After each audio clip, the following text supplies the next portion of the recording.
सबसे पहली जो बात हम दुनिया के सामने कह सकते हैं बड़े गर्व से, गौरव से, और सारी दुनिया ने अभी उसको स्वीकार करना भी शुरू कर दिया है पिछले 10-12 वर्षों से, खासकर जब से कंप्यूटर आया तब से दुनिया ने कुछ वास्तविकताओं को स्वीकार कर लिया। उनमें से एक वास्तविकता को जो दुनिया ने स्वीकार किया है वो ये कि सबसे पहली भाषा और सबसे पहली लिपि दुनिया को दी है तो वो भारत ने दी है।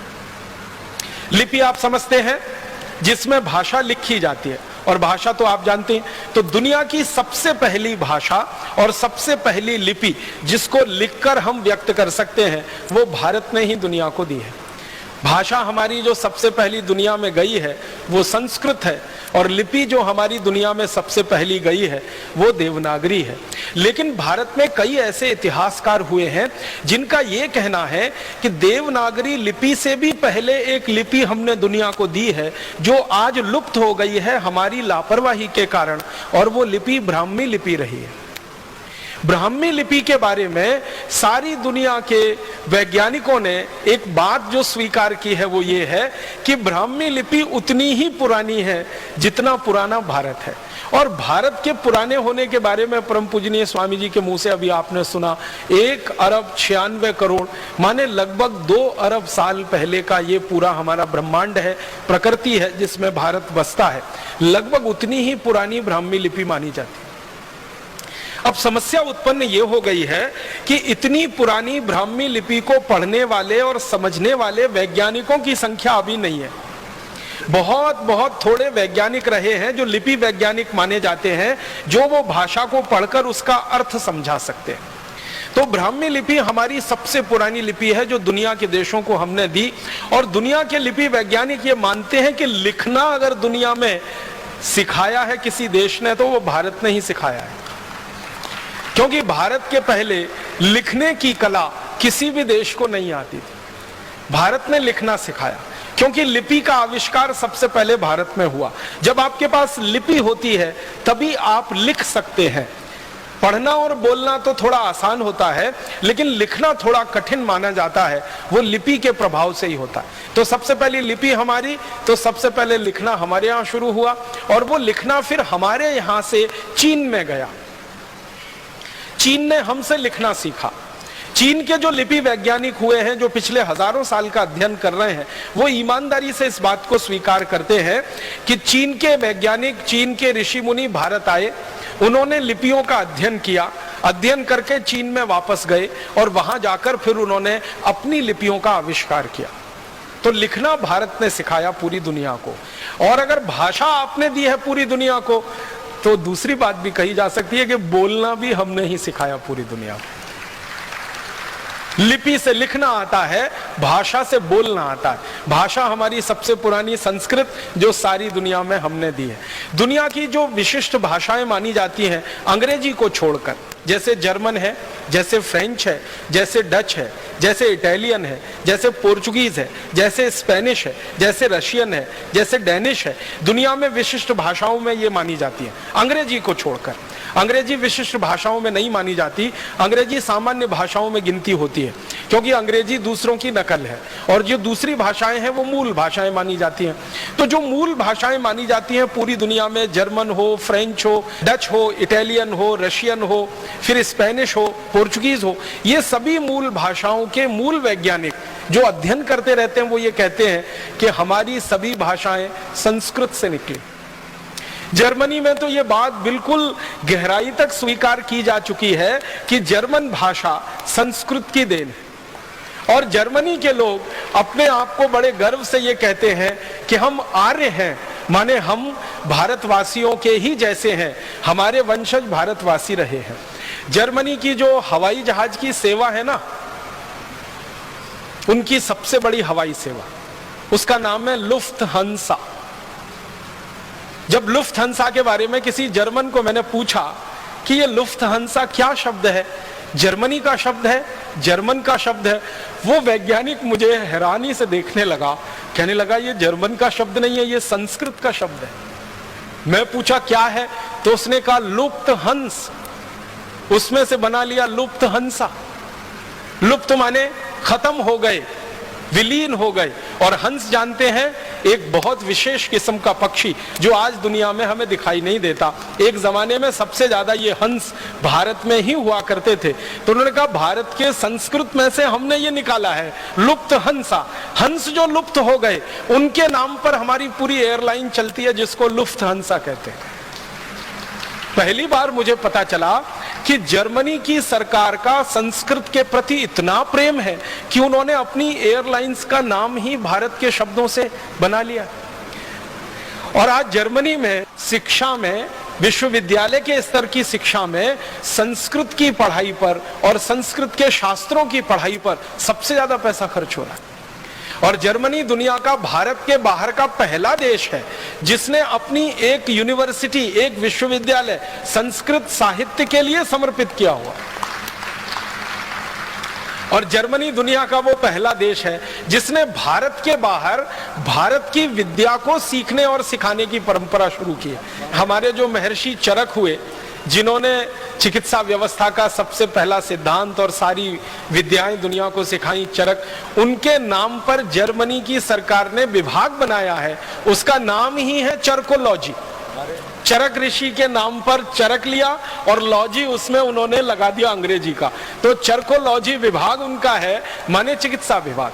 जर्मनी की सरकार सबसे ज्यादा भारतीय विद्याओं की जो खोज है उस पर खर्चा कर रही है। अंग्रेजी में उसको हम कहते हैं इंडोलॉजी। इंडोलॉजी का माने होता है भारतीय विद्याएं। तो भारतीय विद्याओं पर भारत के बाहर सबसे ज्यादा शोध अगर हो रही है तो जर्मनी में।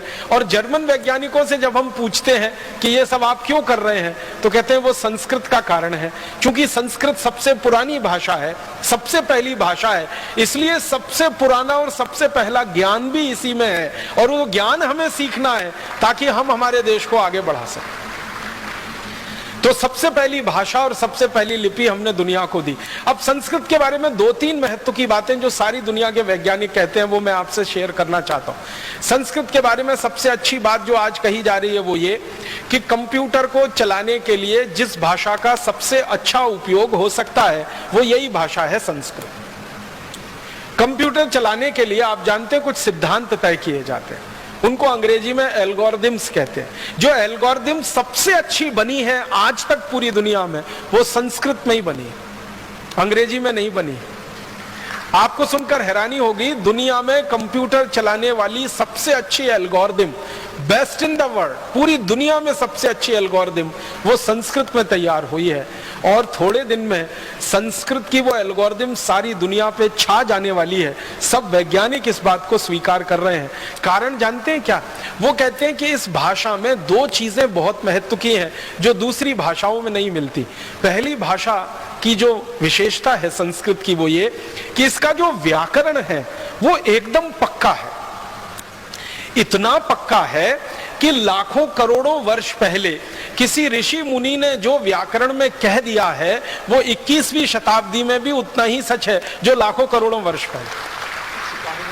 महर्षि पाणिनि के जो सूत्र हैं हजारों वर्ष पुराने हैं, और हजारों वर्ष पुराने महर्षि पाणिनि के सूत्रों में एक कॉमा, एक फुल स्टॉप को भी बदलने की जरूरत आज तक किसी को नहीं लगती। ये इस भाषा की सबसे बड़ी विशेषता है। दुनिया की बाकी सभी भाषाओं में बदलाव होते हैं, समय के साथ बदलाव होते हैं और व्याकरण काफी कुछ बदलता रहता है, लेकिन संस्कृत दुनिया की अकेली और एकदम विशिष्ट भाषा है जिसका व्याकरण महर्षि पाणिनि से लेकर आज 21वीं शताब्दी तक एकदम पक्का है, और शायद अगले लाखों करोड़ों वर्ष तक उतना ही पक्का रहेगा, जिसमें कोई भूल चूक होने की दूर दूर तक संभावना नहीं। ये भाषा की सबसे बड़ी विशेषता होती है।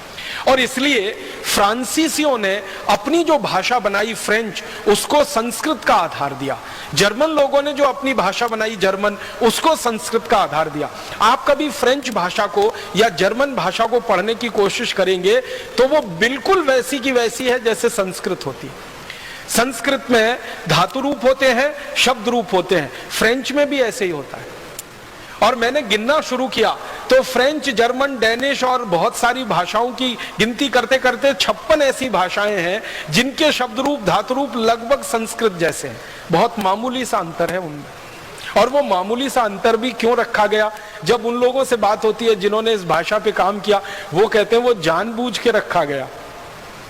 मैं पूछता हूं क्यों, तो कहते हैं फिर तो पता ही नहीं चलेगा संस्कृत और हम में अंतर क्या है। तो हमने जानबूझ के कुछ अंतर छोड़ रखा है, शायद वो अंतर भी थोड़े दिन में खत्म हो सकता है। दूसरी सबसे बड़ी बात है जो सारी दुनिया के वैज्ञानिक अब स्वीकार करते हैं कि भारत की अकेली विशिष्ट भाषा संस्कृत है, जिसके पास शब्दों का सबसे बड़ा भंडार है। इतना बड़ा शब्द भंडार किसी भाषा में नहीं है जो संस्कृत भाषा के पास है। दुनिया की सबसे ज्यादा बोली जाने वाली भाषा जिसको हम अंग्रेजी कहते हैं या रशियन कहते हैं या जर्मन कहते हैं या फ्रेंच कहते हैं या डच, पोर्चुगीज, स्पेनिश कहते हैं, जिनको कहा जाता है या चाइनीज कहते हैं, इन सब भाषाओं से हजारों गुना ज्यादा शब्द संस्कृत में।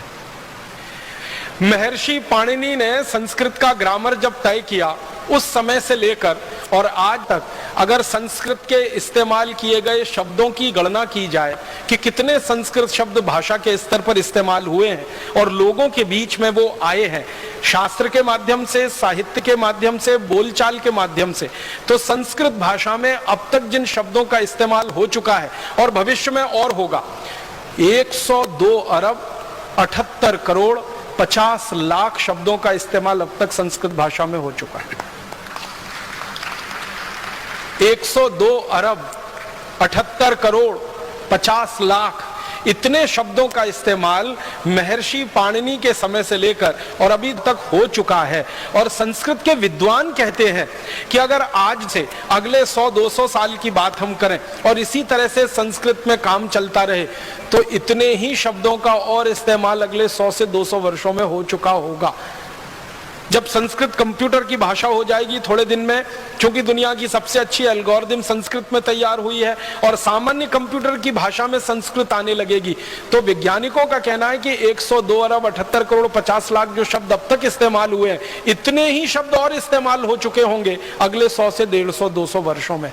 माने दुनिया में किसी भाषा में इतना बड़ा शब्द भंडार होने की दूर दूर तक क्षमता नहीं है जो संस्कृत में। और संस्कृत भाषा के जो वैज्ञानिक हैं, जानकार हैं, वो ये कहते हैं अनंत शब्द भंडार। ये 102 अरब 78 करोड़ 50 लाख तो वो गिनती है जो अब तक इस्तेमाल हुए शब्द हैं। जो भविष्य में इस्तेमाल होने वाले शब्द हैं उनकी गिनती हम नहीं कर सकते हैं, इसलिए कहा जाता है कि अनंत शब्द भंडार।